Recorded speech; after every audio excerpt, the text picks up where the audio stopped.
Beneath the scorching Arizona sun, secrets fester in places you'd never expect. Quiet diners, haunted highways, lonely canyons where even your own memories will betray you. Imagine stepping into a small town and feeling like something ancient is watching, hiding just below the surface, ready to pull you under. Tonight, you'll wander roads where travelers vanish, hear whispers echoing from empty minds, and discover traditions nobody speaks of by day. Are you brave enough to join the Hauntededfears horror family and descend into these shadows with us? Don't look away. What you're about to hear will linger long after the lights go out. They say when you spend enough nights underground, you start to recognize the voices that don't belong to anyone living. The copper mines below Jerome were never silent for me, not even after the day shift had gone and the tunnels should have been empty. My name is Alia, and the year I took the graveyard shift under those ancient streets, I was just grateful for steady work. Outside, Jerome's old hotels would groan in the wind, their lights winking like the eyes of ghosts. But inside the mountain, it was another world, one where only I and the rats should have been moving. The first time I heard whispering, I told myself it was just wind through the vent shafts, or maybe the scraping of rock as the skeleton timbers shifted. But soon the whispers started to twist into words. My name, stretching down from a darkness I couldn't see. What's strange is that every time it happened, the air would take on this unnatural chill, like something slithered across my back and bit at the skin under my shirt. One night, I was patching a line near Shaft 13, the oldest of those condemned tunnels, when my headlamp started to flicker. Out of the corner of my eye, a shadow darted between the rotting beams. I called out, thinking for a second one of the crew was checking on me, but the only answer was static from my radio. That's when a sour, rusty smell crept through the air, something that made me gag and want to run. I tried not to give in to fear until the night I lost hours. Time slipped. My watch said one thing, but the clock's topside told another story. I found a boot print pressed deep in the dust, fresh, unmistakable. But nobody had been assigned to that part of the mine for years. When I asked at breakfast, no one seemed to even recall that shift. There was one other worker, someone who sometimes kept me company those endless nights, never talking much except for an awkward cough or a joke. That winter, survival became a matter of keeping your mind occupied, watching for flickers of light and listening out for the miners whose voices were left behind in the stone. One shift, we were tracing a pipe when they stepped around a bend, laughter echoing. But when I followed, the tunnel was empty.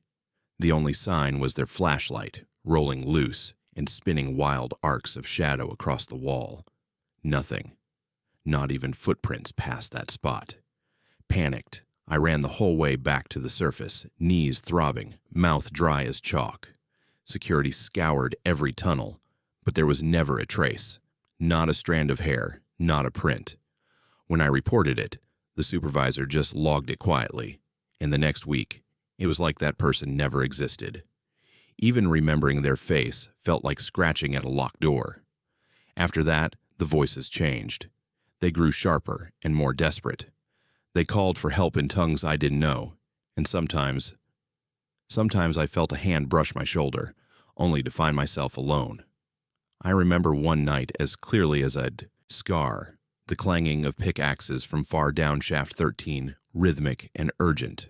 The passage was caved in, but when I shone my light into the rubble, it seemed almost alive, shifting and breathing out cold gusts that pried at my sanity. The elevator became my greatest dread. It bucked and groaned, taking me to levels I hadn't chosen. Folks in town had their stories. A miner who'd been crushed beneath the descending lift, whose death rattle, they said, still echoed among the beams. Some nights when the cage stopped mid-shaft, I'd feel a presence behind me, jaws clenched tight, knowing I shouldn't look back. One night, I left a small bottle of whiskey at the mouth of the tunnel, an offering whispered to keep old miners at bay. That night, the air in the mine whirled with a cloying sweetness, but in my dreams, I saw my lost coworker, mouth sewn shut, arms outstretched, pleading silently from a darkness thicker than sleep. I decided I'd had enough and gave my notice. My last week, exhaustion followed me everywhere. And then, while climbing out from shaft 13, I caught sight of the town above through a dust-choked shaft, a crowd staring right at me, faces pale and blank, as if they'd been waiting for me all along. When I reached daylight, there was no one there, not a soul. Still, late at night, I sometimes wake up thinking I hear my name echoing below my window, like whispers rising from beneath the mountain. That's when the cold rushes back, and for a moment, it's as if I never left those haunted tunnels. My name is Aaliyah, and Jerome's shadows have never let me go. They say memory is the most fragile thing we own. Some nights in southern Arizona, mine feels less like a thread and more like a tangle of static, spidery and uncertain. My name is Deborah, and what happened to me near Bisbee is the kind of story you doubt even as you live it. It started with a long drive along the highway, the kind of night where the desert glows blue beneath a high moon. I'd been driving for hours, windows down, letting cool air and country static spill into the car. The road was empty, except for the shadows of abandoned mine shafts blinking past in the distance. When my dashboard gas light flickered on, I cursed softly and checked my phone. No bars, no hint of a station for miles. That's when I spotted the sign, rusty, letters missing, half lit by flickering neon. A diner. Not on any map I remembered. I pulled off out of desperation, gravel crunching under my tires. The air changed the second I stepped out. Denser, heavy with the scent of burnt coffee and onions. Inside, the diner was packed. Not a soul looked up as I walked in, but the place hummed with conversations that didn't quite match their surroundings. A man in a suit reading a decades-old newspaper. A woman humming into her milkshake. A tired-looking cook whistling an unfamiliar tune. Everything felt a little off. The lighting was warm, but it seemed to shake on the walls, as though the bulbs were never quite finished flickering. I slid into a cracked leather booth and ordered coffee from a woman whose voice was soft but eyes were empty. My own reflection wavered in the window, as if the glass itself remembered more than I did. The dizzying thing was the clock. I glanced up and saw it was nearly midnight. The coffee burned my tongue, but I drank it anyway, needing the comfort. My hands trembled. I chewed my lip and looked around, noticed the conversations fading in and out, voices thick like syrup, laughter that twisted and echoed too long. Someone at the counter coughed, and for a split second, everyone froze. Time softens in certain Arizona moments, muffling the world until nothing feels truly real. The radio behind the bar crackled with old swing tunes, but halfway through my coffee, the music warped, voices echoing in reverse. I couldn't finish my drink. Anxiety closed around me like a fist. My wallet slipped out of my pocket as I stood, but I barely noticed. The urge to leave was overwhelming, rising up my spine like a fever. I stepped into the night, the world's colors sharper, the moon suddenly lower behind jaundiced clouds. As I pulled away, headlights swinging across the lot, a realization stabbed at me. My wallet was still on the table. I hesitated, heart pounding, and turned back. Less than 2 minutes had passed, but the diner was gone.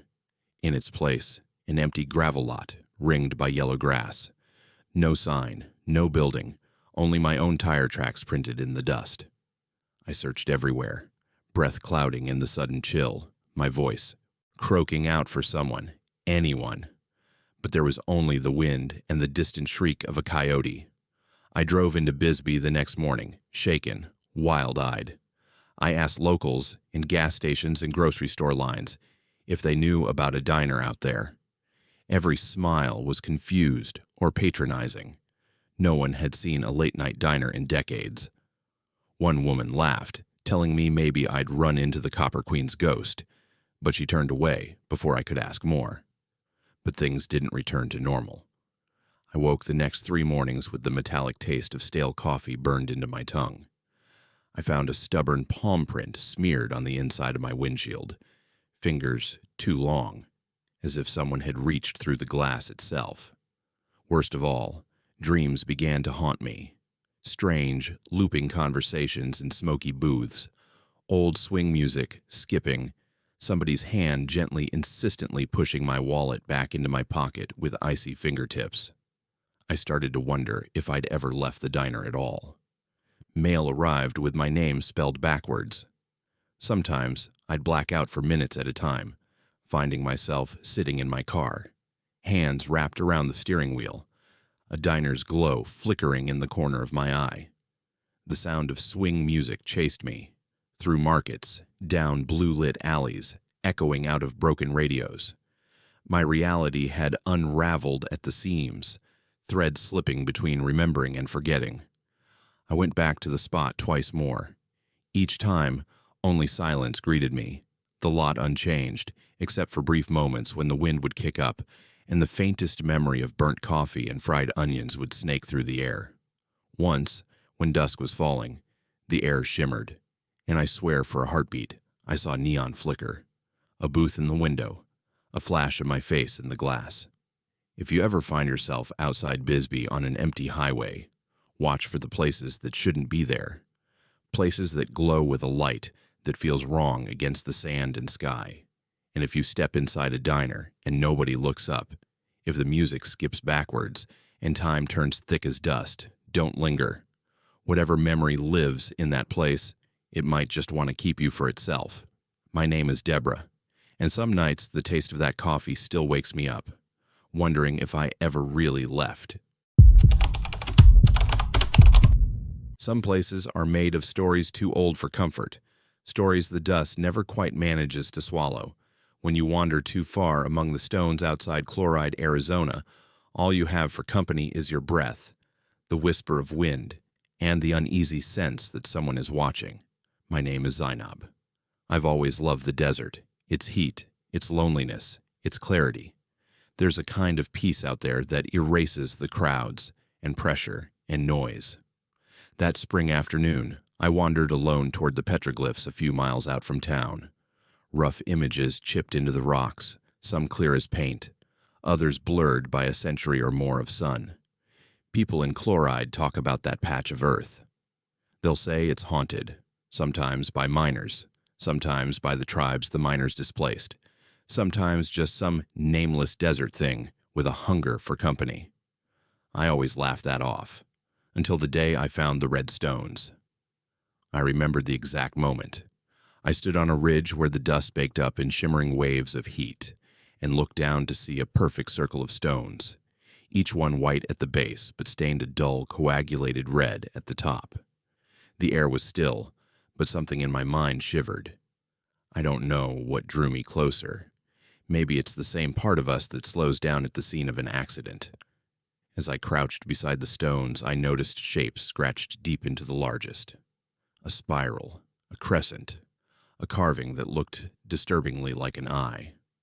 I reached out, but before I touched it, movement caught my eye. A small group, draped in white, faces blocked by blank masks, moved soundlessly across the sand. There was no talking, just an eerie hum rising and falling in waves. I held my breath, frozen, heart pounding.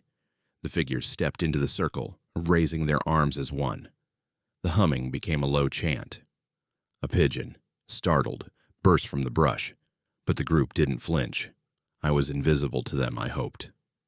They didn't look at me, not until the chant reached its peak and the oldest mass turned my way.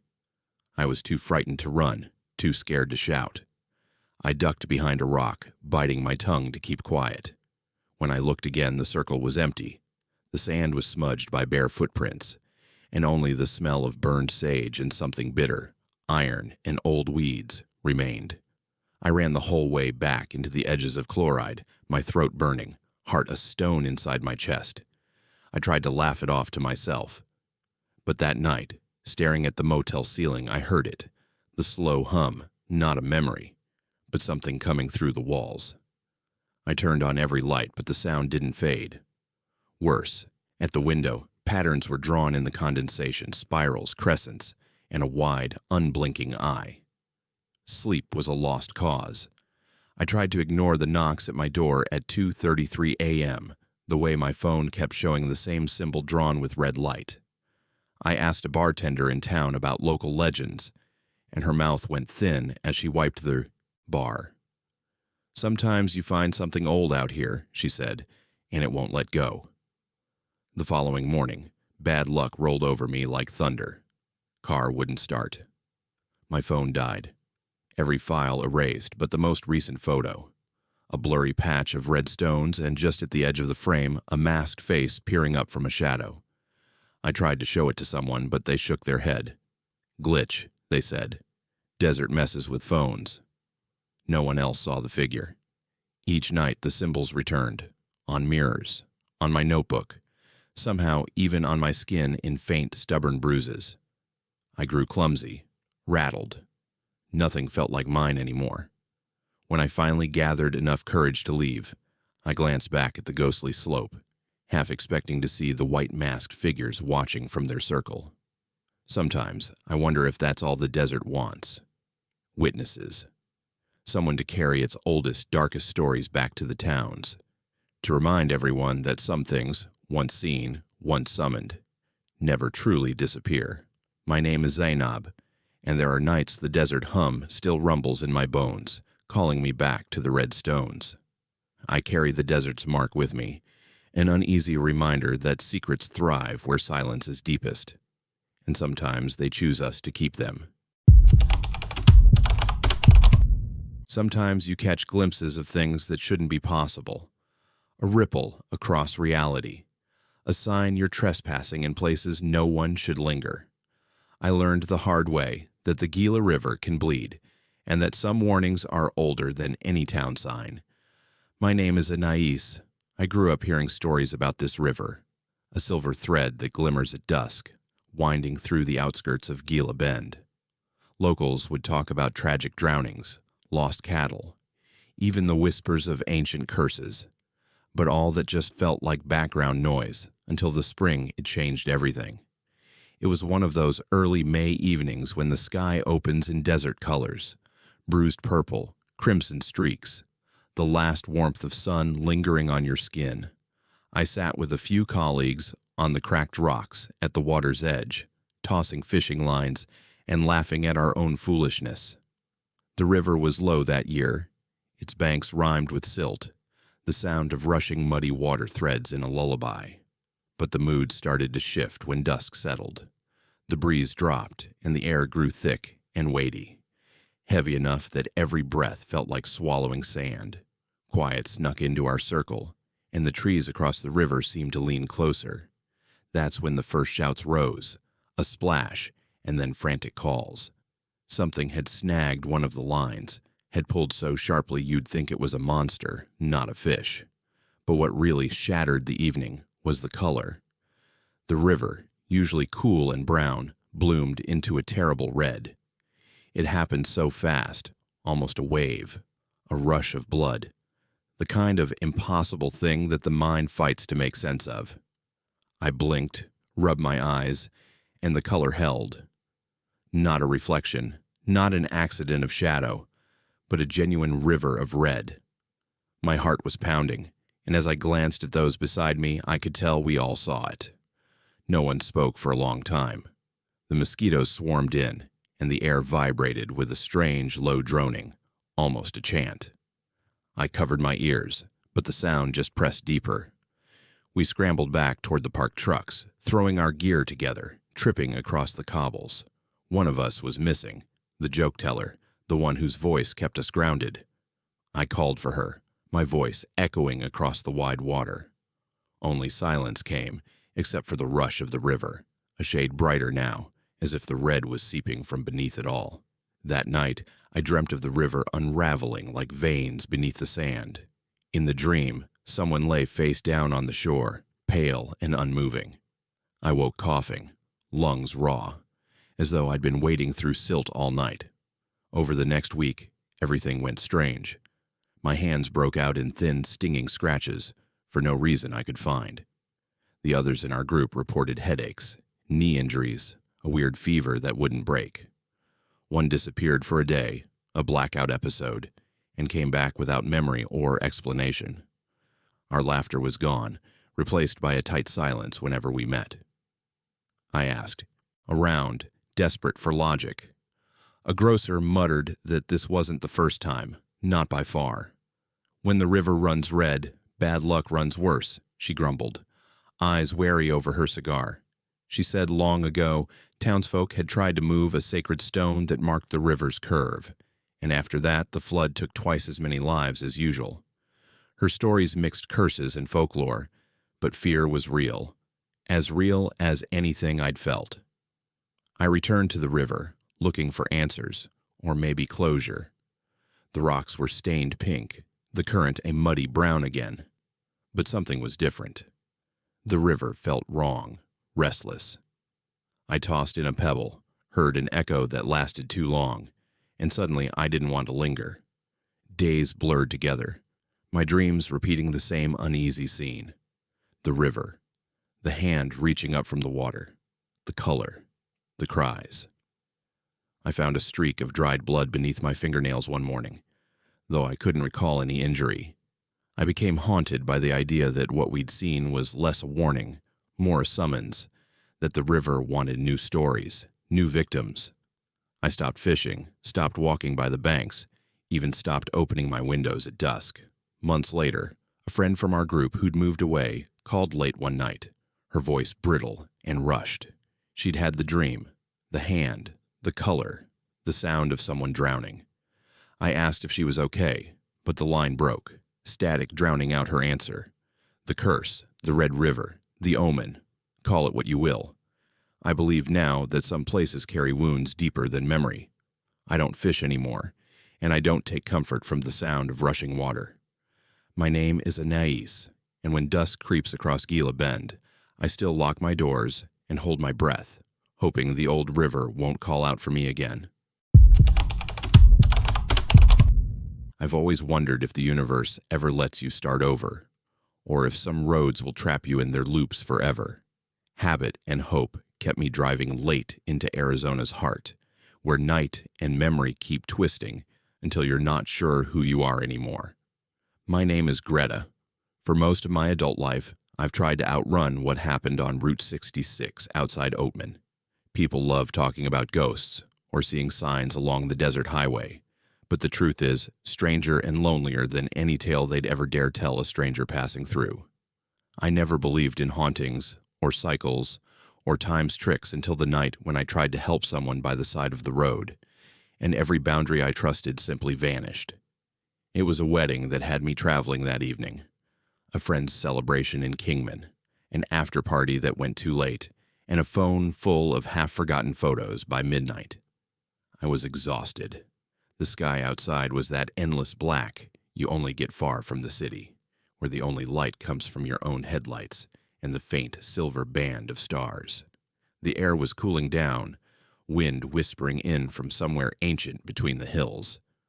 I told myself I would take it slow, follow the old route instead of the interstate, let myself enjoy nostalgia's comfort on a dark drive back. That's when I spotted the figure, a lone person, drenched, their silhouette backlit by the headlights as rain streaked my windshield. You don't get rainstorms like that often, not in Arizona's spring, but this was a full outpour. The figure didn't wave, didn't gesture, but the atmosphere changed, the road felt narrower, and time itself seemed to hesitate. I slowed. Maybe I was just tired, but I couldn't shake the feeling that the air itself was thicker and my chest heavier as I pulled alongside the stranger. They slid into the passenger seat without a sound, water pooling at their feet, head low, strands of soaking hair masking their face.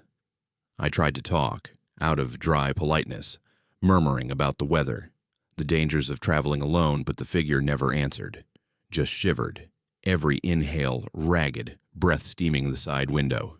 The only sound for miles was the slap of windshield wipers and the static hum on the radio, which wouldn't stay on any one channel for more than a few seconds. The road outside seemed endless, but my dashboard clock started to do something I couldn't comprehend. The minutes ran backward. I'd glance up again, and each time it was just a few minutes earlier than before.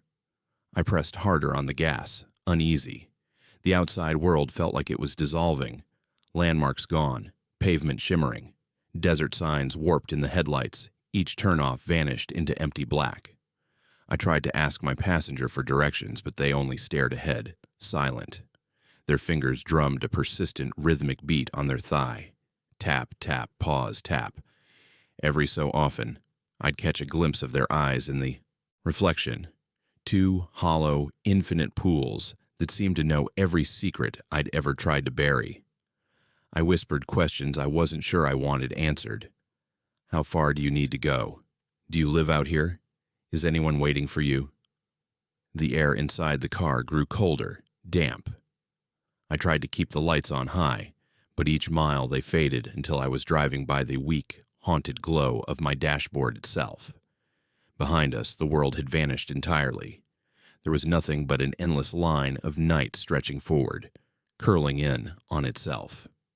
The radio finally locked onto a single song, a 1940s ballad, low and static-drenched, the lyrics impossible to make out. My hands trembled, but I couldn't stop. The road was all that remained, and the passenger's presence pressed closer, heavier. Time lost meaning. I tried once to pull over and let the figure out, but the car simply kept moving, tires rolling over sand, and then back to pavement without pause. I no longer recognized the landscape. Finally, dawn bled into the horizon, and I realized, not with relief, but dread, that I was passing the same broken highway sign I'd seen hours earlier. Welcome to Oatman. My heart hammered. My passenger was gone. The seat was bone dry. My watch told me less than an hour had passed, but the sun was almost too high for morning, time bending out of shape. I pulled off to the roadside, hands shaking, lungs aching, and tried to sleep in the driver's seat but found no peace. Every dream sent me tumbling back down the same stretch of highway, headlights glaring, the man's tapping rhythm following me, echoing in my ears. I woke with the taste of dirt and iron, a faint ache in my knees as if I'd walked for miles through storm-wet sand. I drove to the next gas station for help, desperate to hear another voice.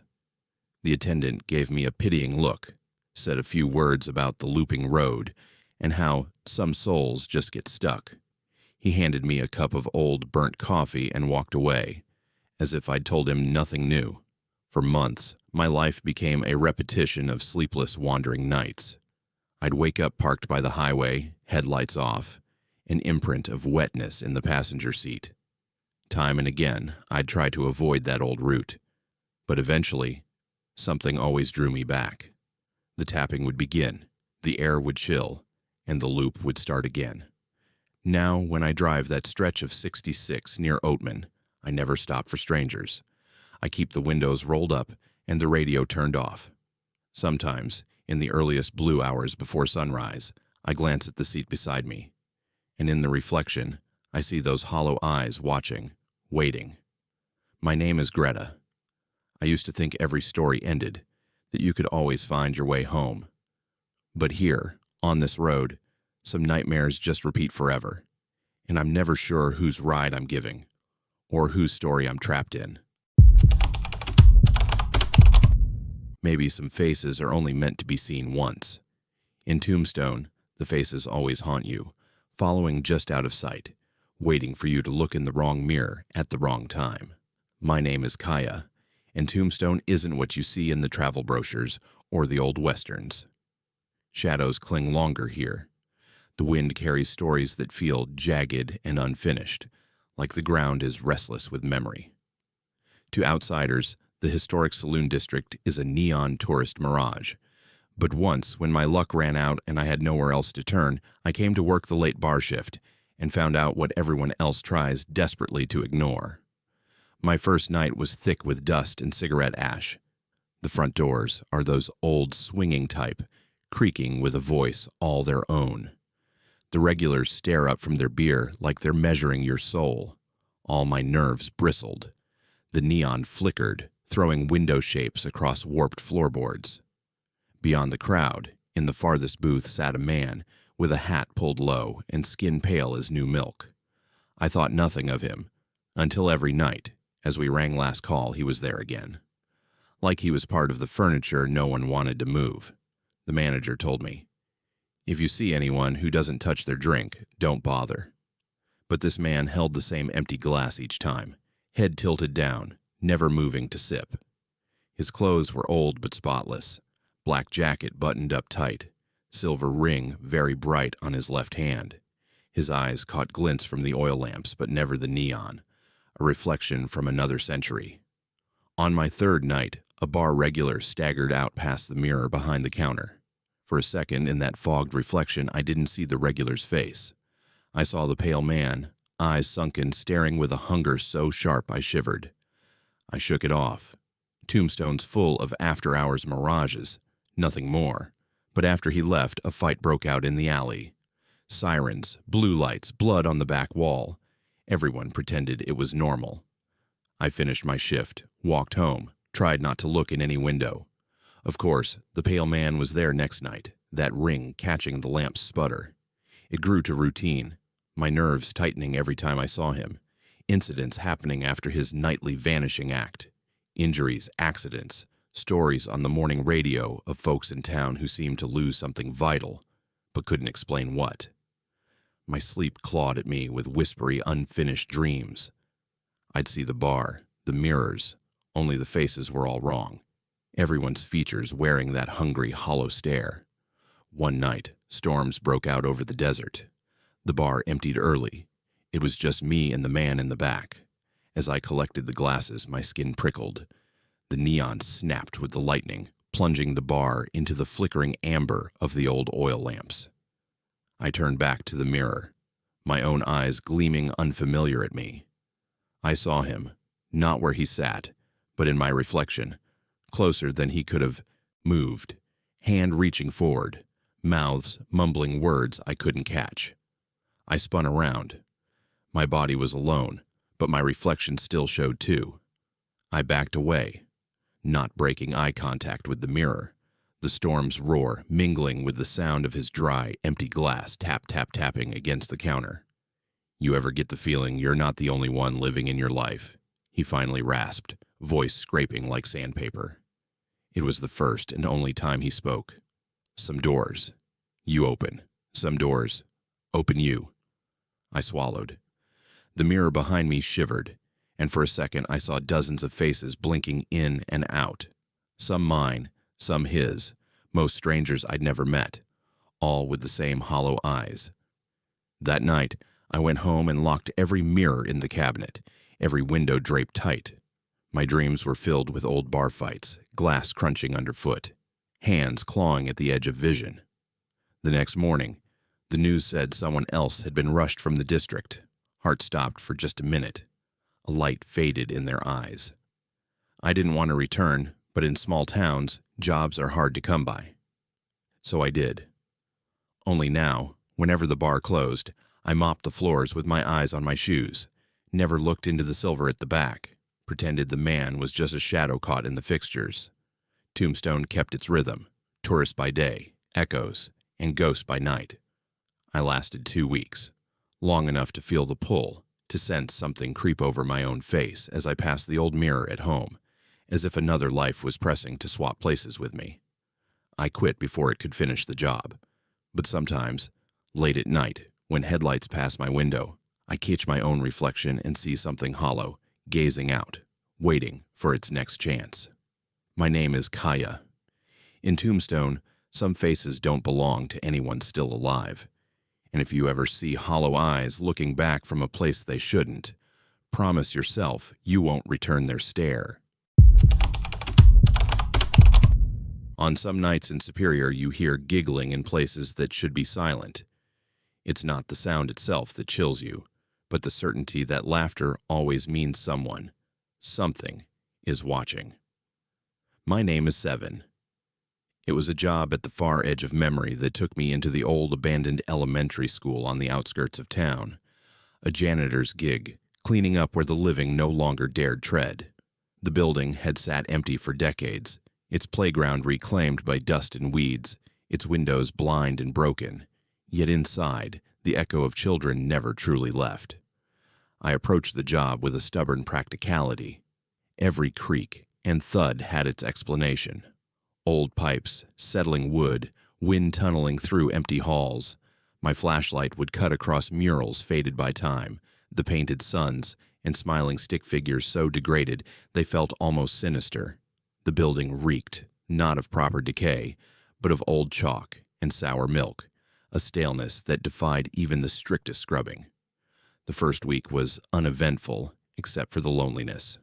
I kept a radio at my side, the static a comforting buffer against the noises of a building that felt more animal than architecture. Around midnight, though, that's when things began to change. At first, it was drifting laughter, impossible to locate or ignore, slipping between rooms like mist. The school's old PA system would pop and crackle to life for brief moments, broadcasting nothing but fragmented whispers. So faint, I wondered if they were memories bouncing off tile and paint. One night, while sweeping the gym, I spotted small handprints streaked across the dust on the bleachers. They hadn't been there an hour before. I wiped them away, muttering about local kids sneaking in, but when I checked the security cameras, the screens showed only blank, smoky images, no movement at all. The next night, the laughter drew me toward the basement, a place so rarely used, it still smelled of cleaning supplies from the last custodians. Doors down there always stuck, metal warped with years of humidity and neglect. I pried open one, my flashlight catching a spill of tiny desks and waterlogged books. On the wall, in dried red marker, someone had written, "Run." The writing faded under my fingers, soft as a spider's thread. The laughter turned to crying. Soft whimpers traveled the halls and stopped only when I entered the old nurse's office. Dust lay thick over brittle bandages and glass medicine bottles. There was a letter tucked into the drawer, addressed simply to you. I didn't open it. The envelope felt cold, almost wet, and the writing pulsed with a sick kind of energy. I threw it away, but the next morning it was sitting on my locker. Days blurred together. I'd clean classrooms, sweep up artistic chaos, then return to find everything subtly changed. Desks realigned themselves, chairs stacked to mimic tiny barricades, lights flickering out one by one until long hallways became endless tunnels. I tried to joke to myself, keep up the narrative that there was a logical reason for everything, but my voice sounded hollow. The building never let me escape completely. Dreams carried me back at night, chalk swirling into nothing on the board, empty shoes left in a pile, a bell ring that wouldn't stop. I'd wake up sweating, hands curled into fists, the echo of giggles in my ears. One stormy Thursday, a burst pipe sent water sluicing across the cafeteria. As I mopped, shapes shifted beneath the surface. Little hands, little faces, pressing through like fish just beneath the ice. My radio fizzed and died. That afternoon, as I tried to leave, the front doors wouldn't budge. I pounded, screamed, until a chill swept through the corridor and all the classroom doors rattled in their hinges. A single childish voice hissed from the PA system. "We're still here." When the doors finally opened with a groan, sunlight never felt so alien. I made my way home, vowing not to return. Yet the school found me anyway. Handprints would appear on my apartment windows, and at night I'd hear the distant ring of a lunch bell. Eventually, I set fire to the letter addressed to you, watched it curl and blacken in the sink. The heat seemed to wake something. For weeks, nightmares followed, each delivering new secrets. A child's shoe filled with gravel, a ruler etched with strange symbols, a song hummed under my breath that I'd never learned. But sometimes I catch myself listening for that laughter. It unfurls in the empty spaces when all else is quiet. A warning or a greeting I can't quite decipher. Superior School is gone now, slowly crumbling back into sand. But if you ever pass by the edge of town, pay attention to the wind. If you hear giggling when you're sure you're alone, best keep moving. My name is Seven, and there will always be places children vanish from without leaving a trace, but their memories never follow them out. There are places in Arizona where the rocks themselves seem to whisper, and where outsiders bring more than just curiosity. The desert knows, and the desert never forgets. Some say if you stare at the Sedona sky at dusk, you'll see things move. A flicker in your vision, a shimmer in your own thoughts. My name is Colton. I wasn't the sort of person who believed much in energy vortexes or psychic healing, but Sedona has a way of baiting the doubter. I landed there on a late July afternoon chasing the promise of clarity, maybe even peace, after a string of sleepless months. My plan was simple: hike up the red rocks at twilight, sit and breathe, forget the world's noise for a while. But Sedona, always full of seekers, the hopeful and the desperate, had other plans. The air felt charged from the moment I stepped out of my battered sedan. It was too still, every sound muffled as if the landscape itself was holding its breath. At the base of the rocks, a handful of strangers had gathered. Silent, eyes closed, incense burning in thin, dreamy columns. I didn't approach, but their presence bled into the air, their murmurs mingling with the wind in a language I couldn't quite catch. I settled higher on the rocks, watching the sunset paint stripes across the world, amber, then plum dark, and finally that impossible blue. That's when the chanting started. It wasn't the friendly kind of group session you might expect from yoga-goers or tourists. It felt older, needier, pulsing deep in my chest like someone else's heartbeat. I tried to ignore it, kept my distance, but curiosity always wins in Sedona. First came the headaches, the dizziness, like the rocks themselves were vibrating through my bones. Distant drums rolled from somewhere below, quickening, matched by a swell of wind that tasted faintly of burnt sage and something sour, ozone, or fear. The group below raised their voices in time with the wind, faces tilted skyward, hands pressed over their own hearts. I tried to move, but my limbs felt leaden, unfamiliar. The sky flickered. Shapes danced across the rocks, not shadows, not animal, just shapes. Twists of motion where nothing should be. A woman's voice rose high, tremulous, prayer or plea, and suddenly I wasn't sure if I was looking at her from across the rocks or through her eyes from within the chant. It's hard to remember the order after that. Time looped and thinned, my memories slippery and jagged. I remember my own voice joining the chorus, not of my will, but pulled by something urgent and ravenous. My hands, my legs, they didn't feel like mine. I caught glimpses of my own face reflected in others' eyes and felt the suffocating dissonance, joy and terror, peace and panic threaded together in each note. As the night deepened, the drum beats stopped, but the air roared with silent thunder. The sky shimmered red. The group vanished, swept away by the wind, or perhaps never there at all. Alone, I staggered down, the trail, but the path twisted, always leading me back to the same stone, the same patch of dried crimson earth. For hours, or maybe years, I wandered, hopelessly lost in a landscape I knew should have been familiar.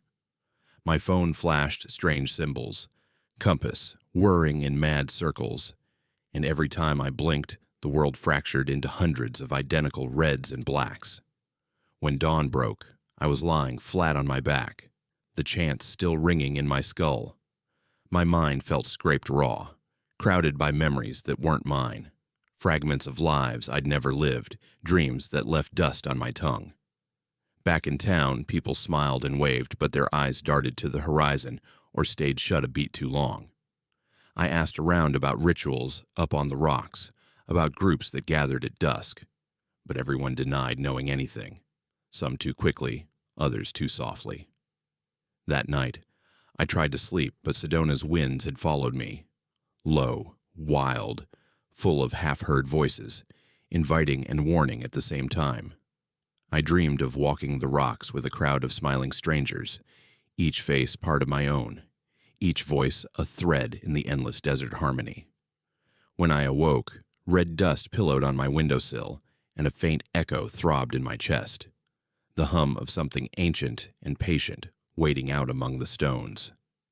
If you ever go seeking peace in Sedona, remember, not everyone who finds what they're searching for comes back quite the same. My name is Colton. Some nights I still feel the drumbeat in my pulse, a reminder that in the red rocks, the desert's song may claim you, heart and all. Most folks never look up long enough to notice what watches from the pines. But in the wooded hills of Pine, Arizona, night has eyes you'll never forget. And if you spend one evening in the forest fire tower, you'll understand why nobody talks about what moves in the dark. My name is Ernesto. When you take a job as a fire lookout, people believe you're chasing solitude, maybe escape. It's true enough. That cramped wooden tower perched above an endless sweep of Ponderosa, with silence that settles into your bones. No visitors, no distractions, just breeze and birds. But Ponderosa silence brings its own language, and what I heard that summer was no ordinary forest sound. The job was simple on paper. Monitor the tree line for smoke, radio down if anything looks wrong, wait for the world to spin until morning. The first nights are soothing, the hiss of wind, moths rattling against glass. The tower creaked, and the boards beneath my feet always reminded me no one had built them to last. But toward midnight, on the third night, something changed. It started as thumping against the stairs, too heavy for squirrels, too slow for raccoons. I shone my light, expecting a bear or even a stray hiker lost and out of place. But all I saw was a long, human-shaped shadow melt into the trees. That was the beginning of the watch. Down below, the pines swayed in perfect darkness, alive with thin branches like reaching fingers. My radio glitched and sputtered, flickering out when I tried to call the base. I scanned the forest, heart pounding as the beams caught nothing but mist. Every hour after was a lesson in fear. Tapping started against the glass at eye level, soft at first, then insistent, urgent, as if something was asking to be let inside. Sometimes there were voices, not words but hints curled in the wind, childlike and desperate, muddled by the whistle of broken pine needles. I tried to reason it away. Wind, hallucination, perhaps old trauma from city noise. But dawn would bring new evidence. Deep claw marks on the tower's legs, shapes pressed in the dirt claiming footprints that came from nowhere and went nowhere. One night, I saw lights move between the trunks, blinking like forbidden beacons. The shadows below grew taller, almost spindly, and their movements carried peculiar intelligence, a kind of waiting in their patience. I stayed up, counting heartbeats, praying for the sun. As the days passed, I grew obsessed. By now, sleep was impossible. Every time my eyes closed, I'd wake to the sound of breathing right outside the window. My supplies began to change location, and once I found a bundle of pine needles tied with a scrap of fire-blackened cloth. I tried to climb down early one evening, just to escape the pressure, but each step felt heavier. The ground below was covered in strange marks, spirals, and looping patterns, as if something had danced there before vanishing. The locals in Pine have their legends. On a trip to town for gas, I mentioned the tower. A store clerk stared, then whispered, "Nobody stays up there long." She didn't explain, just slid me a note. Never follow the tapping. Back in the tower, I watched dusk fall. The forest grew so thick in shadow, it felt like the world ended right there just below my feet. Tapping started again, this time from everywhere. Glass, door, even the underside where nothing should reach. My flashlight flickered, then died completely. When I dared to check the outside, I found something staring back. A tall figure with unblinking eyes, bone-thin and utterly silent. It melted into the woods as morning broke, leaving the tower reeking of damp earth and burnt sap. I quit soon after, but the woods followed me home. I'd walk Pine's quiet streets and glimpse thin silhouettes slinking through yard shadows. People would complain of missing pets, broken porch lights. Some nights the air is so full of creaks and whispers, it's impossible to believe we're ever truly alone. If you ever find yourself on fire watch near Pine, remember not to ignore the tapping. The only way down sometimes means moving through the very thing the shadows have come to claim. My name is Ernesto. I learned out there what it means to live at the edge of the unknown, where the watchers move between the trees, and you never know who or what survives until sunrise. Most people don't realize how quiet the desert borderlands get at night. So quiet you can almost hear the stars moving overhead, or the silence studying you from between the fence posts. I used to think the sky was just empty space. That was before the night everything changed under those impossible lights. My name is Fisher. Long-haul driving on the southern highway between Patagonia and the border had always suited me. The world out there is all dust and sky, cattle fencing, and distant mesas, a land where headlights can go for hours before another car dares pass, and where the only company after dark is an endless void overhead. That particular August began ordinary enough. Monsoon storms in the afternoons, rattlesnake rumors, and stories in truck stop diners about lost hikers, old contraband tunnels, or smugglers' ghost roads winding through the black.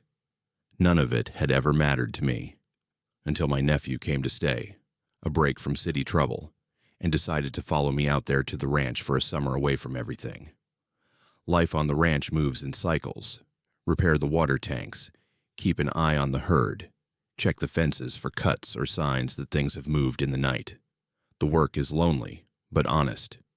My nephew took to it fine, helping with the branding and waking up to the mornings cool and clear, at least until the night the cattle started acting strange. When the first break happened, it was on a moonless evening.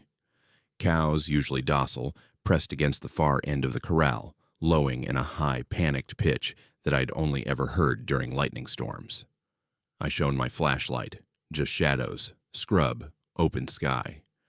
My nephew asked if we'd had mountain lions before. I shook my head, more wary than I wanted to sound. It was around then that the light started. First, at a distance, flickering far above the canyon rim, moving in perfect silent patterns. Nothing like a plane's slow arc or a satellite blinking across the cosmos. I doubted my eyes, but my nephew called out, certain he could see them too. They pulsed in yellow-white, forming a circle, then spiraled, as if some invisible hand was writing on the darkness. Our cattle scattered, crashing the fences and tearing off into the cold scrub. We searched until dawn, sweating and shivering in turns. There were no footprints, no tire marks, nothing but twisted wire and a scorched ring in dry grass behind the shed, where the lights had spun slow and low overhead. My nephew was pale, shaky, the bravado gone from his voice. He wouldn't speak, and all he'd do was stare upwards every hour or so, as if expecting the sky to blink back into life. Things unraveled after that. My nephew stopped remembering names, stopped making eye contact for long, and at times he'd reach out, grasping at the air, then withdraw his hand like he'd been burned. When I'd ask what was wrong, he'd mumble, words clipped or reversed, sentences looping back on themselves until I'd snap at him, in frustration and shame. I slept poorly. My phone alarm would buzz at odd hours, filled with broken timestamps or static calls from numbers I didn't recognize. Once, I found the front gate standing open in the morning, swinging back and forth, but the trail cam was dead, battery drained, and memory card wiped. I thought about calling in help, but couldn't put what I'd seen into words. And then the second light storm came, brighter, faster, more insistent, green and cold and humming, low enough I felt the vibration in my teeth. This time, I watched my own hands refuse to move, every muscle locked, as the shadows spilled from the sky and the world around me flattened into a single echoing note. My nephew vanished, just gone, though his boots stood right by the door. I spent days looking, circling the ranch, asking every neighbor. No one admitted seeing a thing. Some nights I sat in the yard, clutching my knees, eyes aching to make sense of the patterns overhead as they pulsed in Morse code flashes. A week later, my nephew reappeared in the morning, dirty, eyes filmed over, clutching a scrap of metal that hummed when I pressed it against my palm. He didn't speak for a month. When he did, it was only one word, over and over: up. After that, the lights returned every year, not on schedule but by sense. A pressure in the air, an itch in the bones, always when the moon was hidden and the cattle grew uneasy. I left the ranch eventually, tired, unable to sleep under anything but solid roof and city static. You'll hear other stories in Patagonia if you ask, usually at the edge of a flashlight's beam or whispered in the back booth of a diner, all mirrors and dust, missing time, static radios, animals with their eyes wide and white and empty. I've seen the patterns burned into the grass, the gates that open by themselves, the way sky turns for those it wants. I keep my shades drawn now, my phone on silent, my boots by the door. I call my nephew sometimes. He answers in a dream, his voice both near and infinitely far. I don't question the sky anymore, and if you ever drive that stretch at night, do yourself a favor. Never, ever stop when the lights gather, and don't believe the stillness.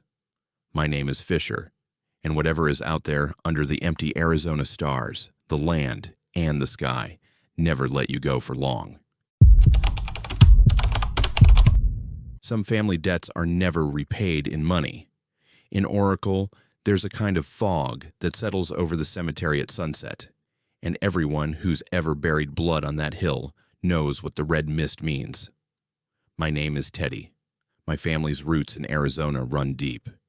Grandparents and great-grandparents who came before highways, before bright lights, and the new houses stretching to the edges of the desert. Oracle is smaller than most people expect. Just a scatter of houses in the foothills, heavy with old secrets, thick silence. It's the kind of place where everyone remembers your ancestors, as if you carry their memory in your face.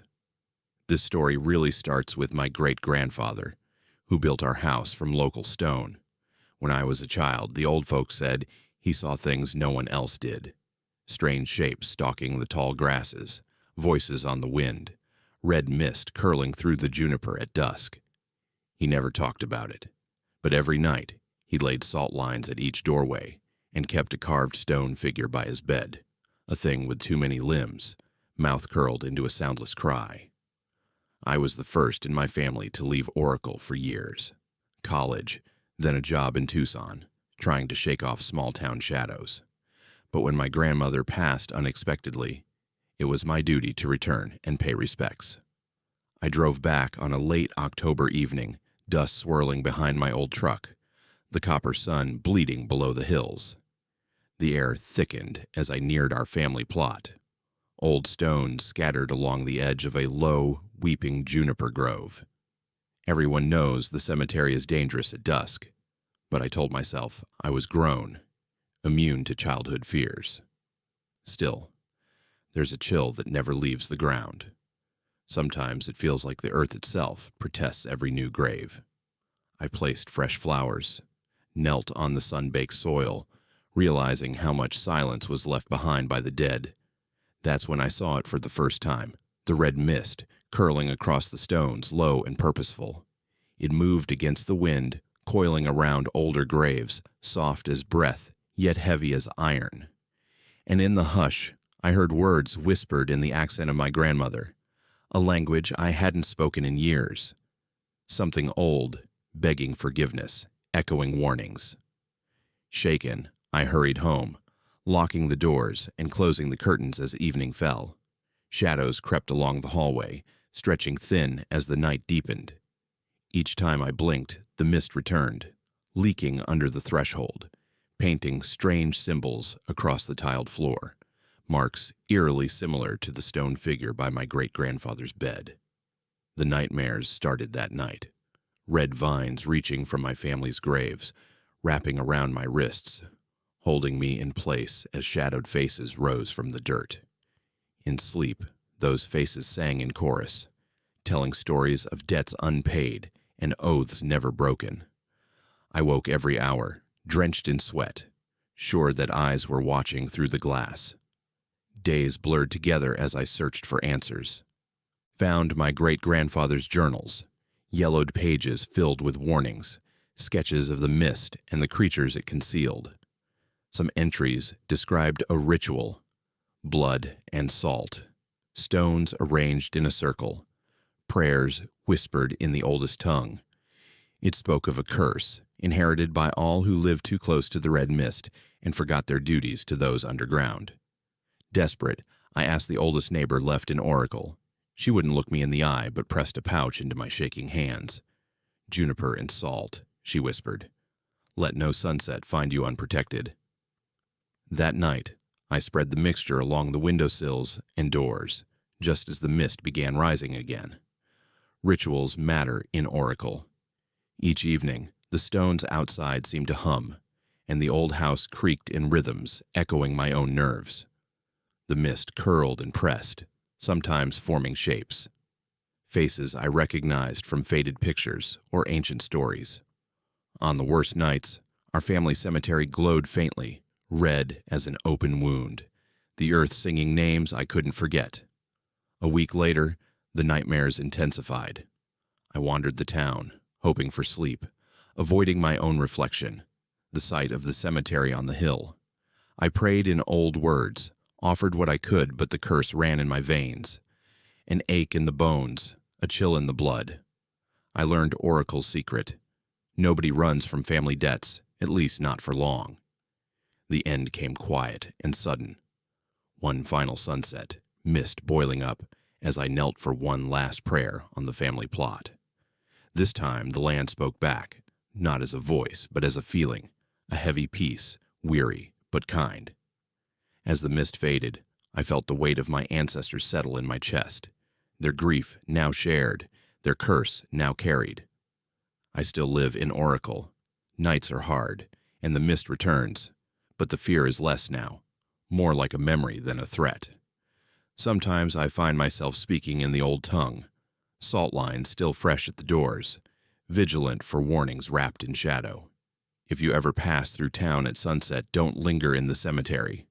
The oldest debts are never dead, and the land remembers every promise. My name is Teddy. If you want to hear more stories that scratch at the shadows and peel back the silence, subscribe to Hauntededfears and join the horror family. The mist is rising, and every night carries a new secret. Will you be there to hear it?